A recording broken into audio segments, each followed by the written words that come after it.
آپ کو کوئی شک شبہ ہو جاتا ہے کہ مثلا آپ کو شک ہے کہ میں یہ تیسرا چکر کر رہا ہوں یا چوتھا، یا پانچواں کر رہا ہوں یا چھٹا، تو کم اس پر یقین رکھنا چاہیے۔ تیسرے چوتھے کا شک ہے تو اس کو تیسرا سمجھنا چاہیے، چوتھے پانچویں کا شک ہے تو چوتھا سمجھنا چاہیے، پانچویں اور چھٹے کا شک ہے تو اس کو پانچواں سمجھنا چاہیے۔ کم پر اگر ایک چکر بڑھ بھی جاتا ہے تو کوئی حرج نہیں ہے، اللہ تعالیٰ قبول کرنے والا ہے۔ بعین ہی یہی چیز نماز کے متعلق کہی گئی ہے کہ ایک آدمی کو نماز کی رکعتوں کے متعلق شک ہو گیا، پتہ نہیں یہ میری دوسری رکعت ہے یا تیسری ہے، تیسری ہے یا چوتھی ہے، تو اس کو چاہیے دوسری تیسری کا شک ہے تو دوسری سمجھے، تیسری چوتھی کا شک ہے تو تیسری سمجھے۔ نبی صلی اللہ علیہ وسلم نے فرمایا اگر تو واقعی طور پر وہ بھول گیا تھا تو پھر اس طرح کم پر یقین کرنے سے اس کی رکعتیں پوری ہو جائیں گی، لیکن اگر اس نے سمجھا کہ یہ شک تھا کہ دوسری تیسری ہے اور دوسری اس نے سمجھ کر اس کو پڑھ لیا حالانکہ تھی اس کی تیسری، اب اس طرح ایک رکعت اس کی بڑھ جاتی ہے، تو نبی علیہ الصلوۃ والسلام نے فرمایا کہ جو یہ ایک رکعت اور پھر مزید اس کے اوپر دو سجدہ سہو کے جو کرے گا تو یہ ہے شیطان کو ذلیل کرنے کا ایک ذریعہ اور سبب ہوگا کہ اس طریقے سے شیطان جو ہے وہ ذلیل ہوگا۔ تو یہاں بھی وہی معاملہ ہے، تو اس طرح سے آپ کو طواف کے معاملے کے اندر شک ہے تو اس طریقے سے بھی شیطان ذلیل ہوگا۔ بہرحال یہ طواف مکمل جب آپ کا ہوگا اس وقت پھر بھی آپ بسم اللہ اللہ اکبر کہہ کر وہی استلام کریں گے۔ اب اس کے بعد آپ آہستہ آہستہ باہر کی طرف نکلیں، یکدم نکلنا بھی مناسب نہیں کیونکہ اس سے باقی لوگوں کو تکلیف اور پریشانی ہو سکتی ہے۔ آہستہ آہستہ آپ نکلیں اور پھر اس کے بعد پیچھے جا کر جہاں بھی آپ کو جگہ ملتی ہے وہاں جا کر آپ 2 رکعت طواف کی ادا کریں۔ یہ 2 رکعت کوئی ضروری نہیں کہ مقام ابراہیم پر ہی پڑھنی ہے، بعض لوگ زبردستی وہاں پر جو ہے وہ 2 رکعت پڑھ رہے ہوتے ہیں جو کہ کسی بھی صورت میں وہ نہیں ہوتی، نہ ان کا قیام صحیح ہو رہا ہوتا ہے، نہ وہ رکوع صحیح طور پر کر پاتے ہیں، سجدہ تو پھر اور بھی زیادہ مشکل۔ جو طواف کر رہے ہیں کوئی ادھر دھکا دیتا ہے کوئی ادھر دھکا دیتا ہے، یہ کیا نماز پڑھی جا رہی ہے؟ لیکن نہیں، ضد کہ بھئی یہیں پر ہی ہمیں 2 رکعتیں پڑھنی ہے۔ آپ کو پیچھے جہاں بھی جگہ ملتی ہے آپ وہاں یہ 2 رکعت نماز پڑھیں۔ عمر بن خطاب رضی اللہ تعالیٰ عنہ سے یہ بات ثابت ہے کہ انہوں نے ایک موقع پر طواف کیا اور طواف کی 2 رکعت اس وقت جو بھی حرم تھا اندر کا اس سے بھی باہر نکل کر انہوں نے وہاں 2 رکعت طواف کی پڑھی ہے۔ تو اگر یہ لازمی ہوتا تو عمر رضی اللہ تعالیٰ عنہ بھی وہی مقام ابراہیم پر کرتے، تو ایسا نہیں ہے۔ یہ 2 رکعت مختصر پڑھنی ہے، زیادہ لمبی نہیں۔ اس کے اندر رسول اللہ صلی اللہ علیہ وسلم نے پہلی رکعت میں سورہ قل یا ایھا الکافرون اور دوسری رکعت کے اندر سورہ اخلاص قل ھو اللہ احد یہ پڑھی ہے۔ اب اس کے بعد آپ دعا کریں، جو بھی دعا کرنا چاہتے ہیں اپنے لیے، اپنے گھر والوں کے لیے، اپنے اہل و عیال کے لیے، اپنے رشتہ داروں کے لیے، جن لوگوں نے آپ کو کہا تھا کہ آپ ہمارے حق میں دعائیں کرنا، ان کے لیے آپ دعائیں کریں۔ اور پھر اس کے بعد زمزم خوب پیٹ بھر کر آپ پئیں۔ زمزم کا پانی اپنے سر پر ڈالنا، چہرے پر ڈالنا، سینے پر ڈالنا یہ بھی مسنون ہے، ایسا بھی کر سکتے ہیں، لیکن یہاں بھی ایک مشورہ والی بات ہے، کوشش کریں کہ زمزم کا پانی آپ ٹھنڈا نہ پئیں، ٹھنڈا نہ پئیں، بلکہ مکس کر کے پئیں، کیونکہ ٹھنڈا پانی پینے سے ہو سکتا ہے کہ آپ کا گلا خراب ہو جائے، اور جب گلا خراب ہوتا ہے پھر آپ جانتے ہیں بخار ہو جاتا ہے، پھر کئی طرح کی پریشانیاں ہو جاتی ہیں۔ لیکن آپ اگر مکس کر کے یا جو عام سادہ پانی ہے وہ آپ پیتے ہیں تو آپ کے ساتھ یہ مسئلہ نہیں ہوگا۔ بہرحال پانی پی کر پھر بھی آپ حجر اسود اس کے بالکل سامنے آ کر اور ایک مرتبہ پھر بسم اللہ اللہ اکبر پڑھ کر اور اس کے بعد آپ صفا کی طرف روانہ ہوں، کیونکہ رسول اللہ صلی اللہ علیہ وسلم سے یہ عمل بھی ثابت ہے کہ صفا کی طرف جانے سے پہلے بھی نبی صلی اللہ علیہ وسلم نے استلام کیا ہے اور پھر اس کے بعد آپ صفا کی طرف گئے ہیں۔ اب چونکہ وہاں تعمیراتی کام بھی چل رہے ہیں، لہذا صفا کی طرف جانے کے لیے کبھی تو راستہ کہیں سے ہوتا ہے، کبھی کہیں سے ہوتا ہے، تو بہرحال اب جہاں سے بھی آپ کو جانے کا راستہ ملتا ہے آپ وہاں سے صفا پہاڑی پر جائیں گے۔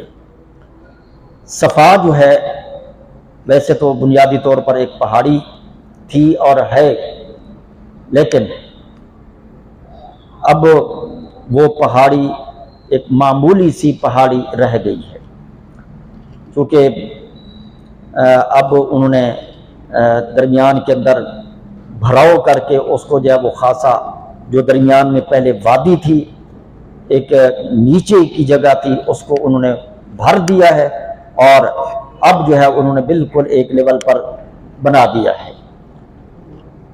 اس کے لیے ایک گراؤنڈ کے اندر راستہ ہے، ایک پھر اس کے بعد زمین کے اوپر ہے، پھر اس کے بعد ایک اور فلور ہے، اس کے اوپر ایک اور فلور ہے، تقریباً 3-4 فلور ہیں۔ آپ کو جہاں بھی موقع ملتا ہے آپ وہاں چلے جائیں۔ دوسرے تیسرے فلور کے لیے آپ کو الیکٹرونک سیڑھیاں ہیں وہ استعمال کرنی پڑیں گی، اس کے لیے آپ معلومات لے سکتے ہیں، جو وہاں صفائی کرنے والے ہوتے ہیں ان سے آپ پوچھ سکتے ہیں، وہ آپ کو بتا دیں گے کہ بھئی آپ فلاں جگہ چلے جائیں، وہاں سے سیڑھیاں جو ہے وہ اوپر کی طرف جا رہی ہیں، آپ اوپر چلے جائیں گے۔ اور اگر آپ نیچے سعی کرنا چاہتے ہیں تو آپ وہاں کر لیں۔ جب آپ پہاڑی کی طرف چڑھیں تو چڑھتے ہوئے ویسے تو دعائیں ہیں، وہ دعائیں پڑھنی چاہیے۔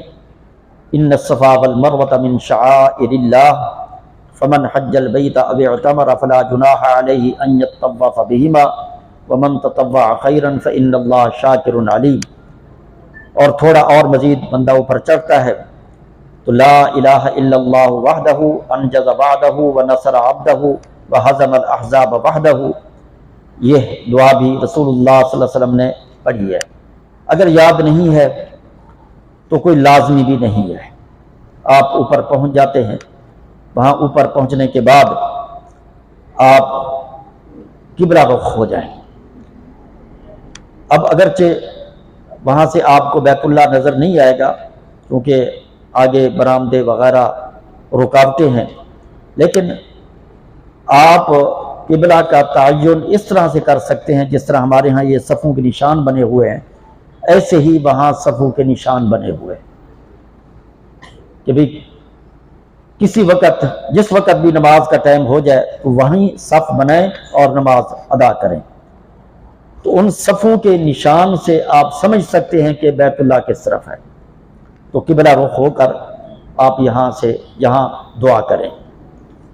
نبی اکرم صلی اللہ علیہ وسلم نے دعا کی ہے۔ اور دوران طواف اور طواف کے بعد 2 رکعت پڑھنے کے بعد دعا کرنا، اور صفا پر دعا کرنا، مروہ پر دعا کرنا، یہ ہے وہ جگہیں ہیں اور یہ ہے وہ اوقات ہیں کہ ان مقامات اور ان اوقات میں کی گئی دعائیں اللہ تبارک و تعالی وہ ضرور قبول کرتا ہے۔ اس لیے آپ صفا پر بھلے تھوڑی دعا کرتے ہیں، زیادہ دعا کرتے ہیں، آپ دعا کریں۔ اچھا، ایک چیز رہ گئی، جب آپ طواف مکمل کر لیتے ہیں بیت اللہ کا، تو اب اس کے بعد اپنا یہ سیدھا کندھا اس کو ڈھانپ لیں۔ اب اس سیدھے کندھے کو کھلا رکھنے کا کوئی جواز نہیں ہے۔ لوگوں کو مت دیکھنا، لوگ تو آپ کو یہ اس حالت کے اندر بھی، صفا مروہ کے درمیان میں بھی، نماز کے دوران بھی، وہ آپ کو کھلے کندھے کے ساتھ دکھائی دیں گے، لیکن صفا مروہ کی سعی کے درمیان کندھا کھلا رکھنا یہ رسول اللہ صلی اللہ علیہ وسلم کی سنت نہیں ہے۔ آپ یہاں سے مروہ کی طرف جائیں گے، یہاں سے آپ پھر ذکر اذکار شروع کر دیں۔ تھوڑے ہی فاصلے پر آپ دیکھیں گے کہ اوپر چھت پر گرین لائٹ، ہری لائٹ لگی ہوئی ہے، وہاں سے لے کر آگے جہاں تک وہ ختم ہو رہی ہے، اس جگہ تک وہی اسی طریقے سے جس طرح طواف کے اندر کندھے ہلا کر قریب قریب قدموں کے ساتھ دوڑ لگانا، تو یہ عمل یہاں پر بھی کیا جائے۔ وہاں تو چلو پھر بھی کچھ مشکل ہوتی ہے، یہاں پر اتنی مشکل نہیں ہوتی۔ اور اس دوران ایک دعا ثابت ہے، رب اغفر وارحم وانت الاعز الاکرم۔ یہ دعاؤں کی کتابوں کے اندر دعا جو ہے آپ کو مل جائے گی انشاءاللہ۔ پروگرام سے فارغ ہونے کے بعد جن ساتھیوں کے پاس حج کی کتاب نہیں ہے ان کو کتاب جو ہے وہ دے دی جائے گی، آپ اس کا بار بار مطالعہ کریں۔ بہرحال آپ یہ دعا پڑھیں اور پھر اس کے بعد عام رفتار کے ساتھ آپ مروہ کی طرف جائیں۔ مروہ پر بھی چڑھتے ہوئے وہی دعا ان الصفا والمروۃ من شعائر اللہ، یہ ہے، اور پھر لا الہ الا اللہ وحدہ انجز وعدہ ونصر عبدہ وہزم الاحزاب وحدہ، یہ دعائیں پڑھیں۔ اور مروہ کے اوپر بھی پہنچ کر قبلہ رخ ہو کر وہاں بھی دعا کریں۔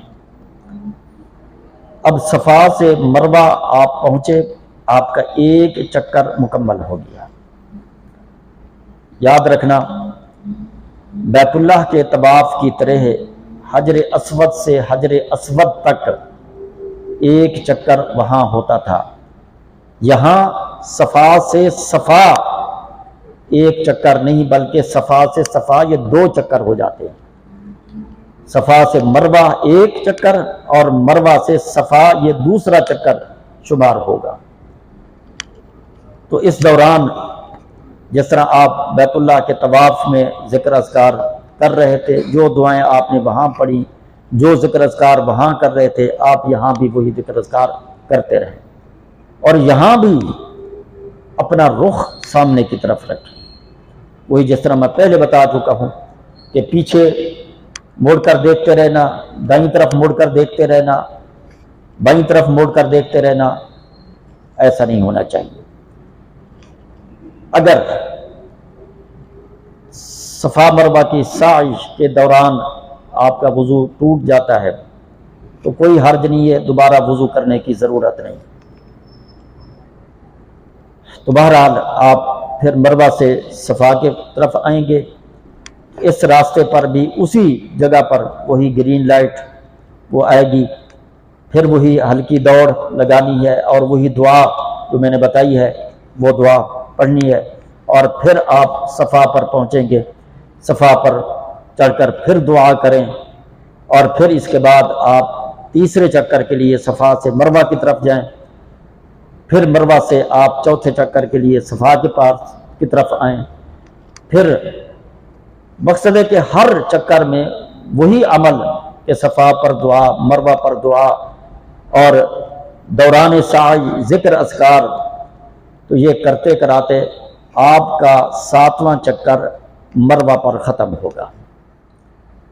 صفا سے مروہ آپ جائیں گے، آپ کا 7واں چکر جو ہے وہاں پر ختم ہوگا۔ اب یہاں جب آپ پہنچے ہیں تو اب آپ کا یہ تیسرا کام بھی مکمل ہو گیا۔ اب اس کے بعد چوتھا کام ہے، اور وہ ہے بال مڈوانا۔ بال مڈوا بھی سکتے ہیں اور بال کٹوا بھی سکتے ہیں۔ قرآن مجید کے اندر اللہ تبارک و تعالیٰ فرماتے ہیں محلقین رؤوسکم ومقصرین، بال مڈوانے والے اور بال کٹوانے والے۔ لیکن بال مڈوانا اس کو نبی اکرم صلی اللہ علیہ وسلم نے زیادہ بہتر قرار دیا ہے۔ آپ صلی اللہ علیہ وسلم نے فرمایا اللہم ارحم المحلقین،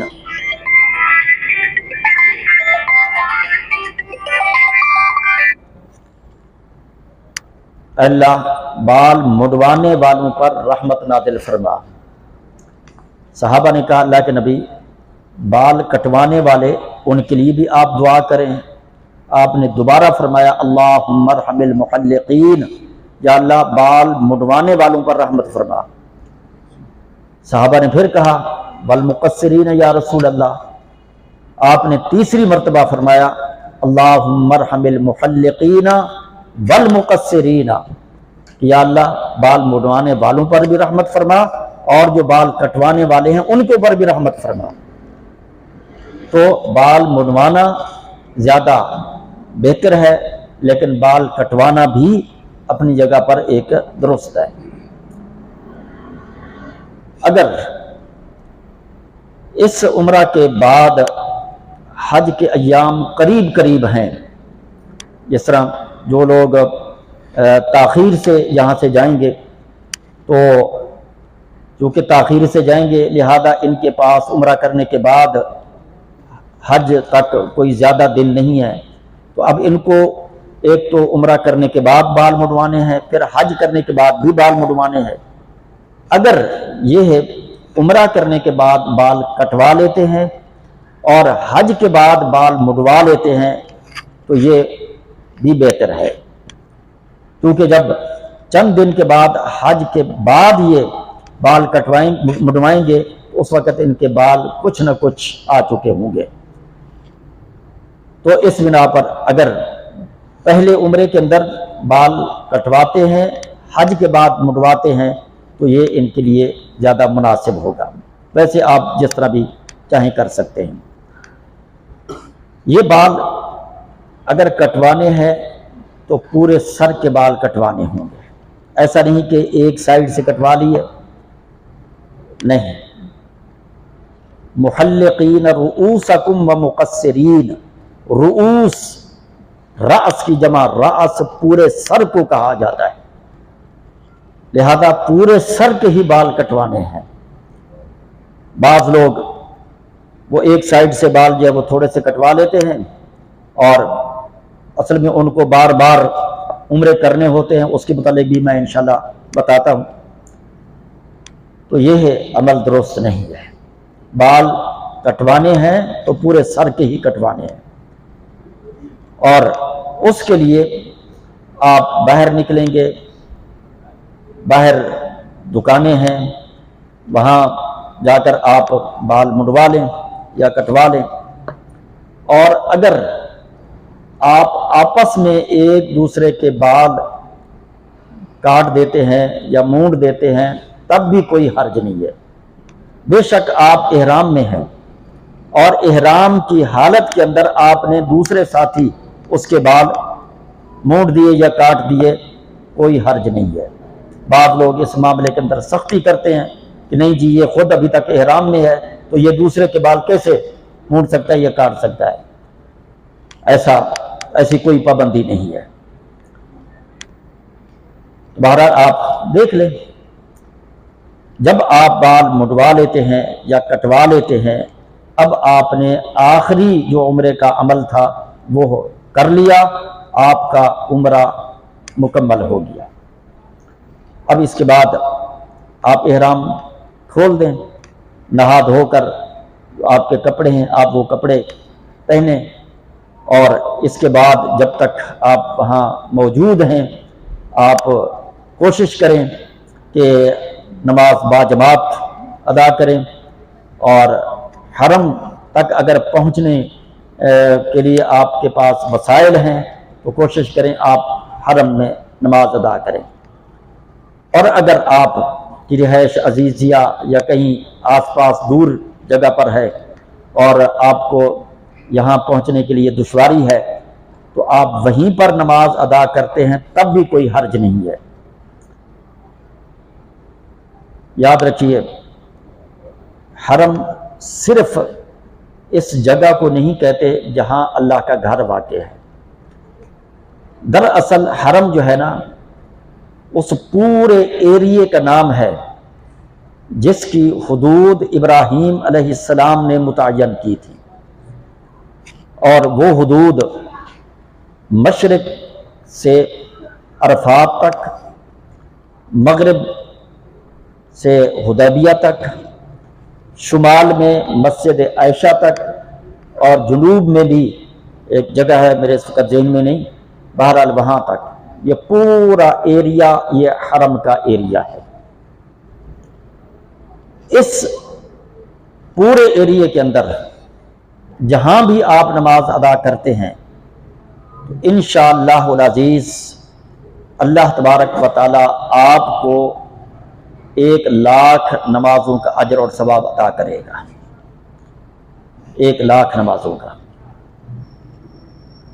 رسول اللہ صلی اللہ علیہ وسلم کو جب سن 6 ہجری میں حدیبیہ میں روک لیا گیا تھا، آپ حرم کی حد سے باہر رکے ہوئے تھے۔ آپ کو آگے، چونکہ اس وقت مکہ فتح نہیں ہوا تھا، قریش مکہ، مشرکین مکہ ان کے قبضے میں تھا، انہوں نے روک دیا۔ آپ صلی اللہ علیہ وسلم موقع پا کر حدیبیہ سے نکل کر آپ کوشش کرتے تھے کہ حرم کے اندر داخل ہو کر نماز ادا کریں۔ یہ آپ کی کوشش، شوق اور حرم کے ساتھ ایک محبت کہ وہاں سے چل کر آپ حرم کی حد کے اندر داخل ہوتے اور یہاں آ کر آپ نماز پڑھنے کی کوشش کرتے تھے۔ تو آخر حرم کے اندر نماز پڑھنے کی اہمیت ہے تو اس بنا پر نبی کریم صلی اللہ علیہ وسلم یہ کر رہے تھے۔ حرم کے حوالے سے ایک بات اور بھی ہمیں یاد رکھنی چاہیے اور بڑی اہم بات ہے۔ اللہ تبارک و تعالی سورہ الحج کے اندر فرماتے ہیں وَمَن يُرِدْ فِيهِ بِإِلْحَادٍ بِظُلْمٍ نُذِقْهُ مِنْ عَذَابٍ أَلِيمٍ، کہ جو شخص حدود حرم کے اندر